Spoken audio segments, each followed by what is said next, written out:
നമസ്കാരം, welcome to what 24/7 Kerala. ഞാൻ അമൽ. നമ്മൾ ഇന്ന് LDCയുടെ കുറെ നല്ല ജോഗ്രഫിയിലെ ക്വസ്റ്റ്യൻസ് ആണ് നമ്മൾ എന്ത് ചെയ്യാൻ പോകുന്നത്, നമ്മൾ പ്രാക്ടീസ് ചെയ്യാൻ പോകുന്നത്. നമുക്ക് എന്ത് ചെയ്യാം, നമുക്ക് സ്റ്റാർട്ട് ചെയ്യാം. നമുക്ക് കുറെ നല്ല ക്വസ്റ്റ്യൻസ് നമുക്ക് എന്ത് ചെയ്യാം, നമുക്ക് നോക്കുമ്പോൾ ഒരു 15 ക്വസ്റ്റ്യൻസ് നമുക്കൊന്ന് പ്രാക്ടീസ് ചെയ്യാം. ഓക്കെ, അപ്പൊ എല്ലാവരുടെയും പ്രിപ്പറേഷൻ ഒക്കെ നന്നായിട്ട് പോകുന്നുണ്ടെന്നാണ് വിശ്വാസം. കറണ്ട് അഫയേഴ്സ് 20 മാർക്കാണ്. എല്ലാ ദിവസവും നിങ്ങൾ 20 ക്വസ്റ്റ്യൻസ് വെച്ച് എന്ത് ചെയ്യുക, കറണ്ട് അഫയേഴ്സ് പ്രാക്ടീസ് ചെയ്ത് പോവുക. അല്ലെങ്കിൽ ഒരു അരമണിക്കൂർ നിങ്ങൾ എന്ത് ചെയ്യുക, കറണ്ട് അഫയേഴ്സിന് വേണ്ടി മാറ്റി വയ്ക്കുക. കാര്യം 20 മാർക്കാണ് രാജാവാണ്. അത് കഴിഞ്ഞാൽ ഇംഗ്ലീഷ്, മാത്സ്, മലയാളം 10 മാർക്ക് വെച്ചാണ് എല്ലാ ദിവസവും എന്ത് ചെയ്യുക, ഒരു ക്വസ്റ്റ്യൻ പേപ്പർ പ്രാക്ടീസ് ചെയ്യാം. രാവിലെ എനിക്ക് ഫസ്റ്റ് ചെയ്യേണ്ട ജോലി എന്താണ്, ഒരു ക്വസ്റ്റ്യൻ പേപ്പർ പ്രാക്ടീസ് ചെയ്യാം. അപ്പോൾ നിങ്ങൾക്ക് എല്ലാം പുതുതായിട്ട് നടക്കുന്ന എല്ലാ ക്വസ്റ്റ്യൻസും നിങ്ങൾക്ക് എന്ത് ചെയ്യാൻ പറ്റും, നിങ്ങൾക്ക് കണക്ട് ചെയ്യാൻ പറ്റും. അതായത് നമുക്ക് ക്വസ്റ്റ്യൻസ് ഒക്കെ എവിടെ നിന്ന് കിട്ടുമെന്ന് ചോദിച്ചാൽ, ഇപ്പോൾ തൊഴിൽ വാർത്ത, തൊഴിൽ വീതിയൊക്കെ വരുത്തിയാൽ മതി. അല്ലെങ്കിൽ ഇഷ്ടംമാതിരി എല്ലാ ടെലഗ്രാം ചാനലിലും ക്വസ്റ്റ്യൻസ് ബാക്കിയെല്ലാം കിട്ടും.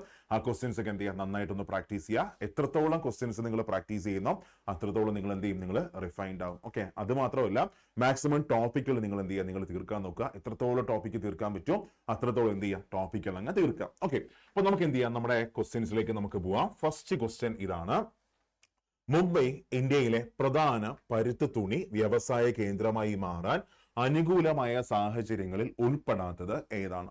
നല്ലൊരു ക്വസ്റ്റ്യൻ ആണ്. ക്വസ്റ്റ്യൻ കറക്റ്റ് ആയിട്ട് കേൾക്കുക. മുംബൈ ഇന്ത്യയിലെ പ്രധാന പരുത്തി തുണി വ്യവസായ കേന്ദ്രമായി മാറാൻ അനുകൂലമായ സാഹചര്യങ്ങളിൽ ഉൾപ്പെടാത്തത് ഏതാണ്? ഇവിടെ 4 ഓപ്ഷൻസ് തന്നിട്ടുണ്ട്. 1, അസംസ്കൃത വസ്തുക്കളുടെ സുഗമമായ ലഭ്യത. 2, കുറഞ്ഞ നിരക്കിൽ ഊർജ ലഭ്യത. 3, പ്രത്യേക കാലാവസ്ഥ നിലവിലുള്ളത്. 4, പ്രധാനപ്പെട്ട തുറമുഖത്തിന്റെ സാന്നിധ്യം. അപ്പൊ ഇതിനകത്ത് ഏതായിരിക്കും ആൻസർ? ഓക്കെ, അപ്പോൾ മുംബൈ ഇന്ത്യയിലെ പ്രധാന പരുത്തി തുണി വ്യവസായ കേന്ദ്രമായി മാറാൻ അനുകൂലമായ സാഹചര്യങ്ങളിൽ ഉൾപ്പെടാത്തത് ഏതാണ്? അപ്പൊ ഇവിടെ നിങ്ങൾ ഫസ്റ്റ് മനസ്സിലാക്കണം, ഉൾപ്പെടുന്നത് ഏതാണെന്നല്ല, ഉൾപ്പെടാത്തത് ഏതാണ്. സോ ഫസ്റ്റ് സ്റ്റേറ്റ്മെന്റ് നമുക്ക് നോക്കാം. അസംസ്കൃത വസ്തുക്കളുടെ സുഗമമായ ലഭ്യത. കറക്റ്റ് അല്ലേ? അതായത് ഒന്ന് ആലോചിച്ച് നോക്കിയാൽ ഇന്ത്യയിൽ ഏറ്റവും അധികം പരുത്തി ഉൽപ്പാദിപ്പിക്കുന്ന സംസ്ഥാനം ഏതാണ്? ഗുജറാത്താണ്. തൊട്ട് മേളിൽ കിടക്കുന്ന സംസ്ഥാനം ഗുജറാത്താണ്. അപ്പൊ അവിടെ നിന്ന് പെട്ടെന്ന് തന്നെ എന്ത് ചെയ്യാൻ പറ്റും, റോ മെറ്റീരിയൽസും ബാക്കിയെല്ലാം പെട്ടെന്ന് ഇവർക്ക് കളക്ട് ചെയ്യാൻ പറ്റും. സോ അത് ഒരിക്കലും ആയിരിക്കത്തില്ല. 2, കുറഞ്ഞ നിരക്കിൽ ഊർജ്ജ ലഭ്യത. മഹാരാഷ്ട്രയാണ്. മഹാരാഷ്ട്രയുടെ പ്രത്യേകത, ഇന്ത്യയുടെ ഊർജ്ജ സംസ്ഥാനം എന്നറിയപ്പെടുന്ന ആരാണ്? മഹാരാഷ്ട്രയാണ്. ഇന്ത്യയുടെ ഊർജ്ജ സംസ്ഥാനം എന്നറിയപ്പെടുന്നത് മഹാരാഷ്ട്രയാണ്. അവിടെ എന്തില്ല, വൈദ്യുതി പ്രതിസന്ധി ബാക്കി ഒന്നുമില്ല. അപ്പോൾ ഇഷ്ടംമാതിരി എനർജി കിട്ടും. 3, പ്രത്യേക കാലാവസ്ഥ നിലവിലുള്ളത്. മഹാരാഷ്ട്രയ്ക്ക് മാത്രമായിട്ട് ഒരു പ്രത്യേകിച്ച് ഒരു കാലാവസ്ഥയുണ്ടോ? ഇല്ല. മഹാരാഷ്ട്രയ്ക്ക് മാത്രമായിട്ട് ഒരു പ്രത്യേകിച്ച് ഒരു കാലാവസ്ഥ ഒന്നുമില്ല. ഇന്ത്യ മൊത്തത്തിൽ അനുഭവപ്പെടുന്ന എന്താണ്? ഉഷ്ണമേഖലാ കാലാവസ്ഥയാണ്. അപ്പോൾ ഇവിടെ ആൻസർ ആയിട്ട് വരുന്ന ഏതാണ്? സി ആണ് ആൻസർ ആയിട്ട് വരുന്നത്. സി ആണ് ആൻസർ ആയിട്ട് വരുന്നത്. സോ ഒന്നാമത്തെ ക്വസ്റ്റ്യന്റെ ആൻസർ വന്നിട്ട് സി ആണ് ആൻസർ. ഓക്കെ അല്ലേ? നെക്സ്റ്റ് അടുത്ത രണ്ടാമത്തെ ക്വസ്റ്റ്യനിലേക്ക് നമുക്ക് പോവാം. കേരളത്തിലെ ഏറ്റവും വ്യാപകമായ പ്രകൃതി ദുരന്തം ഏതാണ്? ഇത് സ്കൂൾ ടെക്സ്റ്റിലെ ക്വസ്റ്റ്യൻ ആണ്. ഒന്ന് ട്രൈ ചെയ്ത് നോക്കിയേ. കേരളത്തിലെ ഏറ്റവും വ്യാപകമായ പ്രകൃതി ദുരന്തം ഏതാണ്? ഓപ്ഷൻ എ കടലാക്രമണം, ഓപ്ഷൻ ബി ആണെങ്കിൽ ഉരുൾപൊട്ടൽ, ഓപ്ഷൻ സി ആണെങ്കിൽ ഭൂകമ്പം, ഓപ്ഷൻ ഡി ആണെങ്കിൽ പേമാരി. കേരളത്തിലെ ഏറ്റവും വ്യാപകമായ പ്രകൃതി ദുരന്തം ഏതാണ്? ഏതായിരിക്കും ഇവിടെ ആൻസർ? ഉരുൾപൊട്ടലാണ്. കേരളത്തിലെ ഏറ്റവും വ്യാപകമായ പ്രകൃതി ദുരന്തം ഏതാണത്? ഉരുൾപൊട്ടലാണ് കേട്ടോ, ഉരുൾപൊട്ടലാണ്. നെക്സ്റ്റ് അടുത്ത ക്വസ്റ്റ്യനിലേക്ക് പോവാം. നെക്സ്റ്റ് ക്വസ്റ്റ്യൻ: മൺസൂൺ വനങ്ങൾ എന്നറിയപ്പെടുന്ന ഇന്ത്യയിലെ ഏറ്റവും വ്യാപകമായി കാണപ്പെടുന്ന വനങ്ങൾ ഏതാണ്? ഈ അടുത്ത കാലത്തായി സ്ഥിരമായിട്ട് ചോദിച്ചൊരു ക്വസ്റ്റ്യൻ ആണ്. ഒരുപാട് തവണ റിപ്പീറ്റ് ചെയ്യുന്ന ക്വസ്റ്റ്യൻ ആണ്. സോ മൺസൂൺ വനങ്ങൾ എന്നറിയപ്പെടുന്ന ഇന്ത്യയിലെ ഏറ്റവും വ്യാപകമായി കാണപ്പെടുന്ന വനങ്ങൾ ഏതാണെന്ന് ചോദിച്ചാൽ ആൻസർ ഉഷ്ണമേഖല ഇലപൊഴിയും വനങ്ങളാണ്. ഉഷ്ണമേഖല ഇലപൊഴിയും വനങ്ങളാണ്. അപ്പൊ ക്വസ്റ്റ്യൻ ഒന്ന് റിപ്പീറ്റ് ചെയ്ത് അപ്പൊ നിങ്ങൾക്ക് ആൻസർ ബൈഹാർട്ട് ചെയ്യാൻ പറ്റും. അപ്പൊ മൺസൂൺ വനങ്ങൾ എന്നറിയപ്പെടുന്ന ഇന്ത്യയിലെ ഏറ്റവും വ്യാപകമായി കാണപ്പെടുന്ന വനങ്ങൾ ഉഷ്ണമേഖല ഇലപൊഴിയും വനങ്ങളാണ്. ഇതും സ്കൂൾ ടെക്സ്റ്റിലെ ഒരു ക്വസ്റ്റ്യൻ ആണ്. നെക്സ്റ്റ് അടുത്ത ക്വസ്റ്റ്യനിലേക്ക് നമുക്ക് പോവാം. നെക്സ്റ്റ് ക്വസ്റ്റ്യൻ: താഴെ തന്നിരിക്കുന്നവയിൽ റബ്ബർ കൃഷിക്ക് ഏറ്റവും അനുയോജ്യമായ ഭൂഭാഗം ഏതാണ്? ഇതും സ്കൂൾ ടെക്സ്റ്റിലെ ഒരു ക്വസ്റ്റ്യൻ ആണ്. താഴെ തന്നിരിക്കുന്നതിൽ റബ്ബർ കൃഷിക്ക് ഏറ്റവും അനുയോജ്യമായ ലാൻഡ് ഫോം ഏതാണ്? ഓപ്ഷൻ എ ആണെങ്കിൽ മലനാട്, ഓപ്ഷൻ ബി ആണെങ്കിൽ ഇടനാട്, ഓപ്ഷൻ സി തീരപ്രദേശം, ഓപ്ഷൻ ഡി ആണെങ്കിൽ ഇവയൊന്നുമല്ല. അപ്പോ മനസ്സിലാക്കുക, നമുക്ക് കേരളത്തിന്റെ ഭൂപ്രകൃതി അനുസരിച്ച് കേരളത്തെ പ്രധാനമായിട്ടും എത്രയായിട്ട് തിരിക്കാൻ പറ്റും? 3 ആയിട്ട് തിരിക്കാൻ പറ്റും. മലനാട്, ഇടനാട്, തീരപ്രദേശം. അതില് മലനാട് 48% മലനാടാണ്. അത് കഴിഞ്ഞ് 42% ഇടനാടാണ്. അത് കഴിഞ്ഞ് 10% വരുന്നത് തീരപ്രദേശമാണ്. 10% തീരപ്രദേശമാണ്. ഒരു കാര്യം കൂടെ നിങ്ങൾ മനസ്സിലാക്കണം, നമ്മുടെ സമുദ്രനിരപ്പിൽ നിന്ന് 7.5 മീറ്റർ വരെ ഉയരമുള്ള പ്രദേശമാണ് തീരപ്രദേശം. സമുദ്രനിരപ്പിൽ നിന്ന് 7.5 മീറ്റർ വരെ ഉയരമുള്ള പ്രദേശമാണ് തീരപ്രദേശം. ദെൻ സമുദ്രനിരപ്പിൽ നിന്ന് 7.5 മീറ്റർ മുതൽ 75 മീറ്റർ വരെ ഉയരമുള്ള പ്രദേശത്തെയാണ് നമ്മൾ ഇടനാട് എന്ന് പറയുന്നത്. ദെൻ സമുദ്രനിരപ്പിൽ നിന്ന് 75 മീറ്ററിന് മുകളിൽ ഉയരമുള്ള പ്രദേശത്ത് നമുക്ക് എന്ത് പറയാം? നമുക്ക് മലനാട് എന്ന് നമുക്ക് പറയാം. അപ്പൊ ഇവിടെ റബ്ബർ കൃഷിക്ക് ഏറ്റവും അനുയോജ്യമായ ലാൻഡ് ഫോം ഏതാണെന്ന് ചോദിച്ചാൽ ആൻസർ ഏതാണ്? അത് ഇടനാടാണ്. ഓക്കെ, ഇടനാടാണ് റബ്ബർ കൃഷിക്ക് ഏറ്റവും അനുയോജ്യമായ കേരളത്തിലെ ലാൻഡ് ഫോം വന്നിട്ട് ഇടനാടാണ്. നെക്സ്റ്റ് വൺ, അടുത്ത ക്വസ്റ്റ്യൻ. കടൽ തീരമില്ലാത്തതും മറ്റു സംസ്ഥാനങ്ങളുമായി അതിർത്തി പങ്കിടാത്തതുമായ കേരളത്തിലെ ഏക ജില്ല ഏതാണ്? കടൽ തീരമില്ലാത്തത് മറ്റു സംസ്ഥാനങ്ങളുമായി അതിർത്തി പങ്കിടാത്തതുമായ കേരളത്തിലെ ഏക ജില്ല ഏതാണ്? ഇവിടെ ഓരോന്നായിട്ട് നമുക്ക് ഓപ്ഷൻ ഒന്ന് നോക്കാം. ഓപ്ഷൻ എ പറയുന്നത് വയനാടാണ്. അതായത് വയനാട് കടൽ തീരമില്ല. പക്ഷേ വയനാടിന്റെ ക്വസ്റ്റ്യൻ എന്താണ്? കർണാടകവുമായും തമിഴ്നാടുമായും അതിർത്തി പങ്കുവയ്ക്കുന്നു? വയനാട് അതിർത്തി പങ്കുവയ്ക്കുന്നു. ശരിയല്ലേ? കർണാടകവുമായിട്ടും തമിഴ്നാടുമായും അതിർത്തി പങ്കുവയ്ക്കുന്ന ഇന്ത്യയിലെ കേരളത്തിന്റെ ജില്ല ഏതാണ്? വയനാടാണ്. അപ്പൊ അവിടെ മനസ്സിലാക്കുക, കർണാടകവുമായും തമിഴ്നാടുമായും അതിർത്തി പങ്കുവയ്ക്കുന്ന കേരളത്തിലെ ജില്ല വയനാട്. കർണാടകവുമായും തമിഴ്നാടുമായും അതിർത്തി പങ്കുവയ്ക്കുന്ന കേരളത്തിലെ താലൂക്ക് സുൽത്താൻ ബത്തേരിയാണ്. ദെൻ കർണാടകവുമായും തമിഴ്നാടുമായും അതിർത്തി പങ്കുവയ്ക്കുന്ന കേരളത്തിലെ ഗ്രാമപഞ്ചായത്ത് നൂൽപ്പുഴയാണ് കേട്ടോ. നൂൽപ്പുഴ. കർണാടകവുമായിട്ട് തമിഴ്നാടുമായും അതിർത്തി പങ്കുവയ്ക്കുന്ന കേരളത്തിലെ ഗ്രാമപഞ്ചായത്ത് ആരാണ്? നൂൽപ്പുഴയാണ്. അപ്പൊ ഇവിടെ വയനാട് ഒരിക്കലും വരത്തില്ല. നെക്സ്റ്റ് വൺ, അടുത്ത് കോട്ടയം അവിടെ നിൽക്കട്ടെ. കോഴിക്കോട്. കോഴിക്കോടിന്റെ പ്രത്യേകത, കോഴിക്കോട് എന്ത് ചെയ്യുന്നുണ്ട്? കോഴിക്കോട് മറ്റ് സംസ്ഥാനങ്ങളുമായിട്ട് അതിർത്തി പങ്കുവയ്ക്കുന്നുണ്ടോ? ഇല്ല. കോഴിക്കോട് മറ്റു സംസ്ഥാനങ്ങളുമായിട്ട് എന്ത് ചെയ്യുന്നില്ല? അതിർത്തി പങ്കുവയ്ക്കുന്നില്ല. ഇപ്പൊ കോഴിക്കോട് ആയിക്കോട്ടെ, ആലപ്പുഴ ആയിക്കോട്ടെ, ഇതൊന്നും തന്നെ എന്ത് ചെയ്യുന്നില്ല? മറ്റു സംസ്ഥാനങ്ങളുമായിട്ട് അതിർത്തി പങ്കുവയ്ക്കുന്നില്ല. കോട്ടയം എന്ത് ചെയ്യുന്നില്ല? മറ്റു സംസ്ഥാനങ്ങളുമായിട്ട് അതിർത്തി പങ്കുവയ്ക്കുന്നില്ല. പക്ഷേ കോഴിക്കോട് എന്തുണ്ട്? കടൽ തീരമുണ്ട്. സോ കോഴിക്കോടും എന്ത് ചെയ്യത്തില്ല? വരത്തില്ല. ആലപ്പുഴയും മറ്റു സംസ്ഥാനങ്ങളുമായിട്ട് ബൗണ്ടറി ഷെയർ ചെയ്യുന്നില്ല. പക്ഷേ ആലപ്പുഴയിൽ എന്തുണ്ട്? കടൽ തീരമുണ്ട്. അപ്പോൾ ആലപ്പുഴയും ആൻസർ ആയിട്ട് വരത്തില്ല. സോ ആൻസർ ഏതാണ്? ആൻസർ കോട്ടയമാണ്. ആൻസർ വന്നിട്ട് ആരാണ്? ആൻസർ കോട്ടയമാണ്. കോട്ടയം. അപ്പൊ കോട്ടയത്തിന് എന്തില്ല? കടൽ തീരമില്ല. കോട്ടയത്ത് കടൽ തീരമില്ല. കോട്ടയം മറ്റ് സംസ്ഥാനങ്ങളുമായിട്ട് എന്ത് ചെയ്യുന്നില്ല? അതിർത്തി പങ്കുവയ്ക്കുന്നില്ല. പക്ഷേ അവിടെ നിങ്ങൾ മനസ്സിലാക്കേണ്ട ഒരു പോയിന്റ് എന്താണെന്നറിയാം? ഈ കോട്ടയം ഒരു കരബന്ധിത ജില്ല അല്ല. കോട്ടയം എന്തല്ല? ഒരു കരബന്ധിത ജില്ല അല്ല. കോട്ടയം ഒരു കരബന്ധിത ജില്ലയല്ല. ഇപ്പൊ ഫോർ എക്സാമ്പിൾ നമ്മൾ നോക്കുകയാണെങ്കിൽ ഇപ്പോൾ വയനാട് കരബന്ധിത ജില്ലയാണ്. കരയിലൂടെ മാത്രമേ നമുക്ക് ചെല്ലാൻ പറ്റത്തുള്ളൂ. അത് കഴിഞ്ഞ് നെക്സ്റ്റ് വൺ പത്തനംതിട്ട കരബന്ധിത ജില്ലയാണ്. ഇടുക്കി കരബന്ധിത ജില്ലയാണ്. പക്ഷേ ആലപ്പുഴയിൽ നമുക്ക് എന്ത് ചെയ്യാൻ പറ്റും? നമുക്ക് ബോട്ടിലൂടെയൊക്കെ പോകാൻ പറ്റും. കാര്യം അവിടെ നാട്ടകം തുറമുഖമൊക്കെ അവിടെയുണ്ട്. കേരളത്തിലെ ഉൾനാടൻ തുറമുഖമൊക്കെ ഏതാണ്? അതാണ്. അപ്പോൾ കോട്ടയം ഒരു കരബന്ധിത ജില്ല അല്ല. പക്ഷെ കോട്ടയത്തിന് എന്തില്ല? കടൽ തീരമില്ല. വേമ്പനാട് കായലിനെ കോട്ടയം ജില്ലയിൽ അറിയപ്പെടുന്ന പേരാണ് എന്തെന്നറിയപ്പെടുന്നു? കുമരകം കായൽ എന്നൊക്കെ അറിയപ്പെടുന്നു. വേമ്പനാട് കായലിനെ കോട്ടയം ജില്ലയിൽ അറിയപ്പെടുന്ന പേരാണ് കുമരകം കായൽ. സോ ഇവിടെ ആൻസർ വരുന്നത് കോട്ടയമാണ്. നെക്സ്റ്റ് ക്വസ്റ്റ്യൻ, സന്തോഷം നൽകുന്നത് എന്നർത്ഥം വരുന്ന നദി ഏതാണ്? സന്തോഷം നൽകുന്നത് എന്നർത്ഥം വരുന്ന നദി ഏതാണ്? Option A Tapti, option B Godavari. ഇവിടെ ബി ആണ് കേട്ടോ. ഓപ്ഷൻ ബി വന്നിട്ട് ഗോദാവരി. ഓപ്ഷൻ സി ആണെങ്കിൽ നർമ്മദ. ഓപ്ഷൻ സി വന്നിട്ട് നർമ്മദ. ഓപ്ഷൻ ഡി ആണെങ്കിൽ ചമ്പലാണ്. ആ പേര് തന്നെയുണ്ട്, സന്തോഷം നൽകുന്നത്, നർമ്മം നൽകുന്നത്. ആരാണ്? നർമ്മദയാണ്. സോ സന്തോഷം നൽകുന്നത് എന്നർത്ഥം വരുന്ന നദി ആരാണെന്ന് വെച്ചാൽ ആരാണത്? നർമ്മദയാണ് കേട്ടോ. നർമ്മദയാണ്. നെക്സ്റ്റ് വൺ, അടുത്ത ക്വസ്റ്റ്യനിലേക്ക് പോവാൻ നമുക്ക്. തന്നിരിക്കുന്ന സവിശേഷതകളിൽ നിന്നും പ്രദേശം തിരിച്ചറിയുക. തന്നിരിക്കുന്ന സവിശേഷതകളിൽ നിന്ന് പ്രദേശം എന്ത് ചെയ്യുക? തിരിച്ചറിയുക. തന്നിരിക്കുന്ന സവിശേഷതകളിൽ നിന്ന് പ്രദേശം തിരിച്ചറിയുക. ഒന്ന്, വ്യാപകമായ എക്കൽ അവസാദങ്ങൾക്കിടയിൽ ജലപ്രവാഹം അപ്രത്യക്ഷമാകുന്ന പ്രദേശമാണ്. വ്യാപകമായ എക്കൽ അവസാദങ്ങൾക്കിടയിൽ ജലപ്രവാഹം അപ്രത്യക്ഷമാകുന്ന പ്രദേശമാണ്. രണ്ട്, കൃഷിക്ക് അനുയോജ്യമല്ലാത്ത പ്രദേശമാണ്. Option A Terai, option B Bhabar, option മാറിക്കിടക്കുമല്ലേ. Option B Bhabar, option C Bhangar, option D Khadar ആണ്. ഇവിടെ പെട്ടെന്ന് നമുക്കിത് കിട്ടണമെന്നില്ല. സംഭവം എന്താണെന്ന് പെട്ടെന്ന് മനസ്സിലാവത്തില്ല. അപ്പൊ നിങ്ങൾ ജസ്റ്റ് ഒന്ന് നോക്കി. അതായത് ഇവിടെ ഈ കാണുന്നത് ഹിമാലയമാണെന്ന് സങ്കല്പിക്കും. ഇത് ഹിമാലയമാണ്. ഹിമാലയാസിന് 3 റേഞ്ചുകളുണ്ട്. ഒന്ന് ഹിമാദ്രി, രണ്ടാമത്തേത് ഹിമാചൽ, മൂന്നാമത്തേത് ആരാണ്? ശിവാലിക്കാണ്. സോ ഹിമാലയാസിന്റെ 3 റേഞ്ചുകളാണ്. ഒന്നാമത്തേത് ഹിമാദ്രി, രണ്ടാമത്തേത് ഹിമാചൽ, മൂന്നാമത്തേത് ശിവാലിക്. ഒരുപാട് നദികൾ ഹിമാലയത്തിൽ നിന്ന് ഉത്ഭവിച്ച് താഴേക്ക് ഒഴുകുന്നുണ്ട്. ശരിയല്ലേ? ഒത്തിരി നദികൾ ഹിമാലയത്തിൽ നിന്ന് ഉത്ഭവിച്ച് താഴേക്ക് ഒഴുകുന്നുണ്ട്. പ്രധാനമായിട്ടും ഹിമാദ്രിയിൽ നിന്നാണ് ഏറ്റവും അധികം നദികൾ എന്ത് ചെയ്യുന്നത്? ഉത്ഭവിക്കുന്നത്. സോ ഏറ്റവും അധികം നദികൾ ഉത്ഭവിക്കുന്ന ഹിമാലയൻ നിര ആരാണ്? ഹിമാദ്രിയാണ്. സപ്പോസ് സങ്കല്പിക്കുക ഒരു നദി ഹിമാദ്രിയിൽ നിന്ന് ഉത്ഭവിച്ച് താഴേക്ക് ഒഴുകി താഴേക്ക് വരികയാണെന്ന് സങ്കല്പിക്കുക. ഈ നദി ഒരുപാട് നിക്ഷേപങ്ങളെ വഹിച്ചുകൊണ്ടാണ് ഈ നദി താഴേക്ക് വരുന്നത്. പക്ഷെ നദികൾ കൊണ്ടുവരുന്ന ഈ നിക്ഷേപങ്ങളെ ഒരിക്കലും ഹിമാലയത്തിൽ നിക്ഷേപിക്കാൻ പറ്റത്തില്ല. കാരണം ഹിമാലയം ഒരു പർവ്വത പ്രദേശമാണ്. എന്നാൽ നദികൾ ശിവാലിക്കിന് താഴെ എത്തുന്നതോടുകൂടി നദികൾ എങ്ങോട്ട് പ്രവേശിക്കുന്നു? സമതലത്തിലേക്ക് പ്രവേശിക്കുന്നു. അങ്ങനെ നദികൾ കൊണ്ടുവരുന്ന നിക്ഷേപങ്ങളിൽ ഭാരമേറിയ വസ്തുക്കളെ ഈ ശിവാലിക്കിന് താഴെ ഇങ്ങനെ അങ്ങ് നിക്ഷേപിക്കും. നദികൾ കൊണ്ടുവരുന്ന നിക്ഷേപങ്ങളിൽ ഭാരമേറിയ വസ്തുക്കളെ ശിവാലിക്കിന് താഴെ ഇങ്ങനെ അങ്ങ് നിക്ഷേപിക്കുന്നു. ഈ നിക്ഷേപിക്കുന്ന ഈ റീജനെയാണ് നമ്മൾ എന്ത് പറയുന്നത്? ഭാബർ എന്ന് പറയുന്നു. അപ്പൊ ഇവിടെ ഈ നിക്ഷേപിക്കുന്ന ഈ റീജനെയാണ് നമ്മൾ എന്ത് പറയുന്നത്? ഭാബർ എന്ന് പറയുന്നു. ഓക്കെ, ഭാബർ. അപ്പൊ നമുക്ക് ഇങ്ങനെ പറയാം, ശിവാലിക്കിന് താഴെയുള്ള കല്ലുകൾ നിറഞ്ഞ പ്രദേശത്തെയാണ് നമ്മൾ എന്ത് പറയുന്നത്? ഭാബർ എന്ന് പറയുന്നു. ശിവാലിക്കിന് താഴെയുള്ള കല്ലുകൾ നിറഞ്ഞ പ്രദേശത്തെയാണ് നമ്മൾ എന്ത് പറയുന്നത്? നമ്മൾ ഭാബർ എന്ന് പറയുന്നു. ക്ലിയർ ആണ്?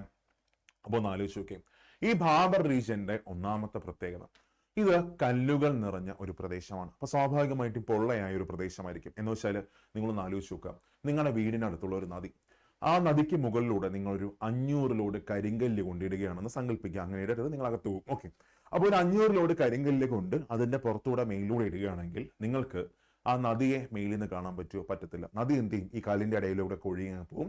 നമ്മൾ മേലിൽ നിന്ന് നോക്കുമ്പോൾ നമുക്ക് എന്ത് മാത്രമേ കാണാൻ പറ്റത്തുള്ളൂ? കല്ല് മാത്രമേ കാണാൻ പറ്റത്തുള്ളൂ.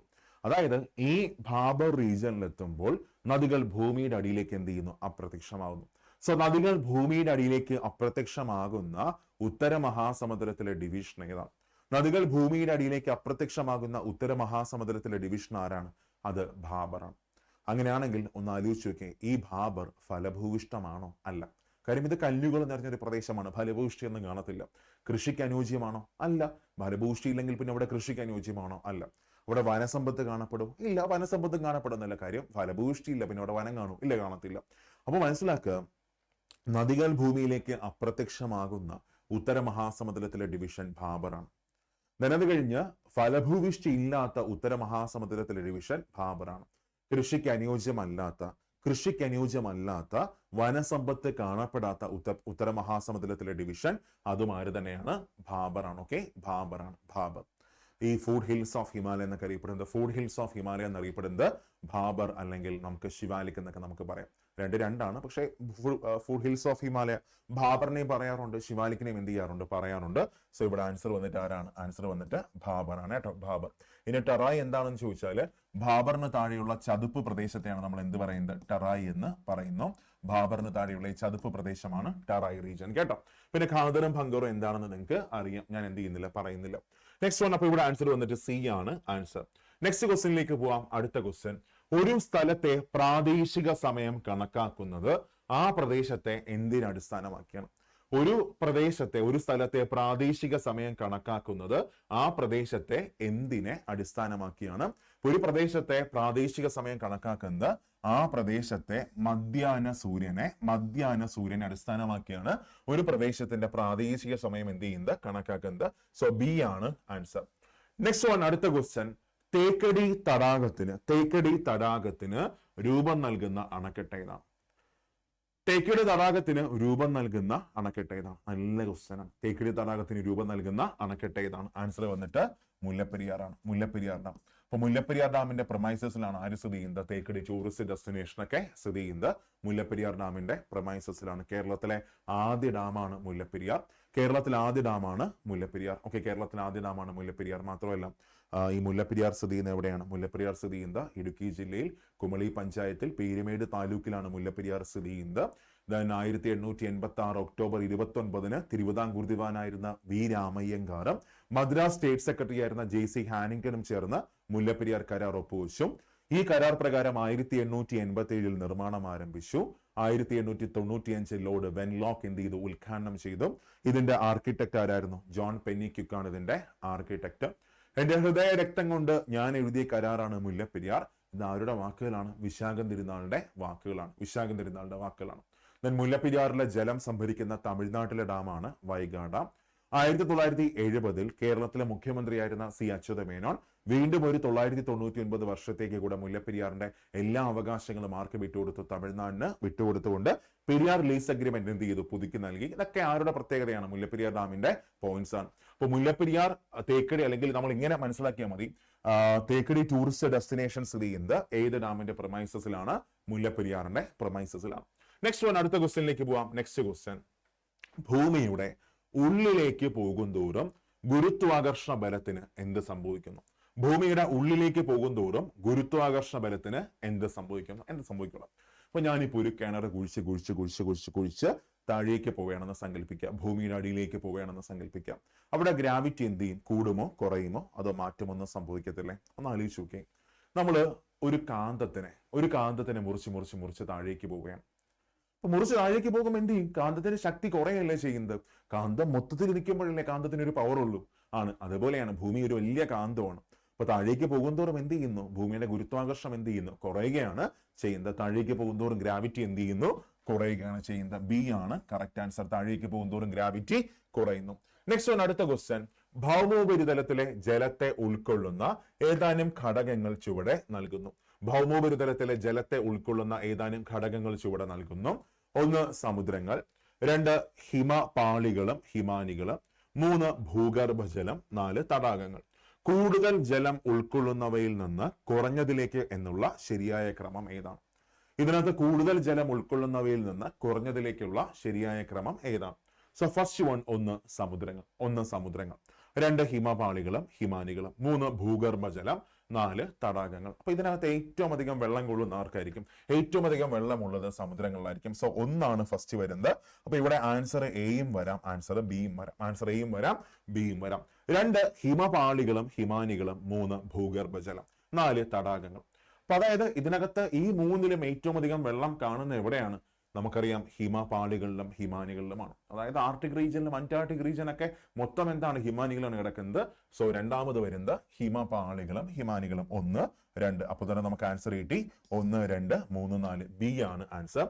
സോ ഏറ്റവും അധികം വെള്ളം കാണുന്നത് സമുദ്രങ്ങളിലാണ്. അത് കഴിഞ്ഞ് പിന്നെ കാണുന്നത് ഹിമപാളികളും ഹിമാനികളിലുമാണ്. അത് കഴിഞ്ഞ് പിന്നെ ഭൂഗർഭജലം, അത് കഴിഞ്ഞ് പിന്നെ തടാകങ്ങൾ. സോ ആൻസർ വന്നിട്ട് ബി ആണ് ആൻസർ. ക്ലിയർ ആണ്. നെക്സ്റ്റ്, അടുത്ത ക്വസ്റ്റ്യനിലേക്ക് പോവാം. നെക്സ്റ്റ് ക്വസ്റ്റ്യൻ, ആൻഡമാൻ നിക്കോബാർ ദ്വീപ സമൂഹത്തിലെ ഏറ്റവും ഉയരം കൂടിയ കൊടുമുടിയാണ് സാഡിൽ പീക്ക്. ഈ സാഡിൽ പീക്ക് സ്ഥിതി ചെയ്യുന്നത് ഏത് ദ്വീപിലാണ്? ഓക്കെ, നല്ല ക്വസ്റ്റ്യൻ ആണ് കേട്ടോ. അപ്പൊ മനസ്സിലാക്കുക, ആൻഡമാൻ നിക്കോബാറിലെ ഏറ്റവും ഉയരം കൂടിയ കൊടുമുടി സാഡിൽ പീക്കാണ്. ആൻഡമാൻ നിക്കോബാറിലെ ഏറ്റവും ഉയരം കൂടിയ കൊടുമുടിയാണ് സാഡിൽ പീക്ക്. ഈ സാഡിൽ പീക്ക് സ്ഥിതി ചെയ്യുന്നത് നോർത്ത് ആൻഡമാനിലാണ് സ്ഥിതി ചെയ്യുന്നത്. ആൻഡമാൻ നിക്കോബാറിലെ ഏറ്റവും ഉയരം കൂടിയ കൊടുമുടിയായ സാഡിൽ പീക്ക് സ്ഥിതി ചെയ്യുന്നത് നോർത്ത് ആൻഡമാനിലാണ് സ്ഥിതി ചെയ്യുന്നത്. ഒരിക്കൽ കൂടെ, ആൻഡമാൻ നിക്കോബാറിലെ ഏറ്റവും ഉയരം കൂടിയ കൊടുമുടിയായ സാഡിൽ പീക്ക് സ്ഥിതി ചെയ്യുന്നത് നോർത്ത് ആൻഡമാനിലാണ്. അവിടെ മനസ്സിലാക്കുക, പോർട്ട് ബ്ലെയർ സ്ഥിതി ചെയ്യുന്നത്, ആൻഡമാൻ നിക്കോബാറിന്റെ തലസ്ഥാനമായ പോർട്ട് ബ്ലെയർ സ്ഥിതി ചെയ്യുന്നത് സൗത്ത് ആൻഡമാനിലാണ്. പോർട്ട് ബ്ലെയർ സ്ഥിതി ചെയ്യുന്നത് സൗത്ത് ആൻഡമാനിലാണ്. ഇന്ത്യയിലെ ഒരേ ഒരു സജീവ അഗ്നിപർവ്വതമായ ബാരൻ സ്ഥിതി ചെയ്യുന്നത് ആൻഡമാനിലാണ്, നിക്കോബാറിലല്ല, ആൻഡമാനിലാണ്. ഇന്ത്യയിലെ ഒരേ ഒരു സജീവ അഗ്നിപർവ്വതമായ ബാരനും ഇന്ത്യയിലെ നിർജീവമായിട്ടുള്ള അഗ്നിപർവ്വതമായ നാർക്കൊണ്ടോം സ്ഥിതി ചെയ്യുന്നത് ആൻഡമാനിലാണ്. ഇന്ത്യയിലെ സജീവ അഗ്നിപർവ്വതമായ ബാരനും ഇന്ത്യയിലെ നിർജീവമായിട്ടുള്ള അഗ്നിപർവ്വതമായ നാർക്കൊണ്ടോം സ്ഥിതി ചെയ്യുന്നത് ആൻഡമാനിലാണ് സ്ഥിതി ചെയ്യുന്നത്. ക്ലിയർ ആണ്. അപ്പോൾ നമുക്കറിയാം, ആൻഡമാൻ നിക്കോബാറിലെ ഏറ്റവും ഉയരം കൂടിയ കൊടുമുടിയാണ് സാഡിൽ പീക്ക്. ഈ സാഡിൽ പീക്ക് സ്ഥിതി ചെയ്യുന്നത് നോർത്ത് ആൻഡമാനിലാണ്. ഇനി ഈ സാഡിൽ പീക്കിൽ നിന്ന് ഉത്ഭവിക്കുന്ന നദിയാണ്, ഓർത്തിരിക്കണം കേട്ടോ, നല്ല ക്വസ്റ്റ്യൻ ആണ്. സാഡിൽ പീക്കിൽ നിന്ന് ഉത്ഭവിക്കുന്ന നദിയാണ്, ഇതാണ് സാഡിൽ പീക്ക്. ഈ സാഡിൽ പീക്കിൽ നിന്ന് ഉത്ഭവിക്കുന്ന നദിയാണ് കൽപ്പോങ് ആണ്. സാഡിൽ പീക്കിൽ നിന്ന് ഉത്ഭവിക്കുന്ന നദി ആരാണത്? കൽപ്പോങ് ആണ്. ഓക്കെ, കൽപ്പോങ്. സാഡിൽ പീക്കിൽ നിന്ന് ഉത്ഭവിക്കുന്ന നദിയാണ് കൽപ്പോങ്. ആൻഡമാൻ നിക്കോബാറിലെ ഏറ്റവും വലിയ നദി ആരാണ്? കൽപ്പോങ് ആണ്. അപ്പൊ സാഡിൽ പീക്കിൽ നിന്ന് ഉത്ഭവിക്കുന്ന നദി കൽപ്പോങ് ആണ്. ആൻഡമാൻ നിക്കോബാറിലെ ഏറ്റവും വലിയ നദിയാണ് കൽപ്പോങ്. എന്നാൽ നിക്കോബാർ റീജിയനിലൂടെ ഒഴുകുന്ന 2 നദികളാണ്. ഒന്ന് അലക്സാൻഡ്രിയ. നിക്കോബാർ റീജിയനിലൂടെ ഒഴുകുന്ന 2 നദികളാണ്. ഒന്ന് അലക്സാൻഡ്രിയ, രണ്ടാമത്തേത് ഗലാത്തിയ. നിക്കോബാറിലൂടെ ഒഴുകുന്ന 2 നദികളാണ്. ഒന്ന് അലക്സാൻഡ്രിയ, രണ്ടാമത്തേത് ഗലാത്തിയ. അപ്പോൾ ആൻഡമാനിലൂടെ ഒഴുകുന്ന ഏറ്റവും വലിയ നദി കൽപ്പോങ് ആണ്. ആൻഡമാൻ നിക്കോബാറിലെ ഏറ്റവും വലിയ നദിമാരാണ് കൽപ്പോങ് ആണ്. എന്നാൽ നിക്കോബാറിലൂടെ ഒഴുകുന്ന 2 നദികളാണ് അലക്സാൻഡ്രിയ, പിന്നെ ഗലാത്തിയ. എന്നാൽ നദികൾ ഇല്ലാത്ത ഇന്ത്യയിലെ യൂണിയൻ ടെറിട്ടറി ഏതാണ്? നദികളില്ലാത്ത ഇന്ത്യയിലെ കേന്ദ്രഭരണ പ്രദേശം ആരാണെന്ന് ചോദിച്ചാൽ അത് ലക്ഷദ്വീപാണ്. നദികളില്ലാത്ത ഇന്ത്യയിലെ യൂണിയൻ ടെറിട്ടറി ആരാണത്? ലക്ഷദ്വീപാണ്. നദികളില്ലാത്ത ഇന്ത്യയിലെ കേന്ദ്രഭരണ പ്രദേശം ലക്ഷദ്വീപാണ്. നദികളില്ലാത്ത ഇന്ത്യയിലെ യൂണിയൻ ടെറിട്ടറി ആരാണത്? ലക്ഷദ്വീപാണ്. സോ ഇവിടെ ആൻസർ വരുന്നത് സാഡിൽ പീക്ക് സ്ഥിതി ചെയ്യുന്നത് എവിടെയാണ്? നോർത്ത് ആൻഡമാനിലാണ് സ്ഥിതി ചെയ്യുന്നത്. നെക്സ്റ്റ് വൺ, അടുത്ത ക്വസ്റ്റ്യനിലേക്ക് പോവാം.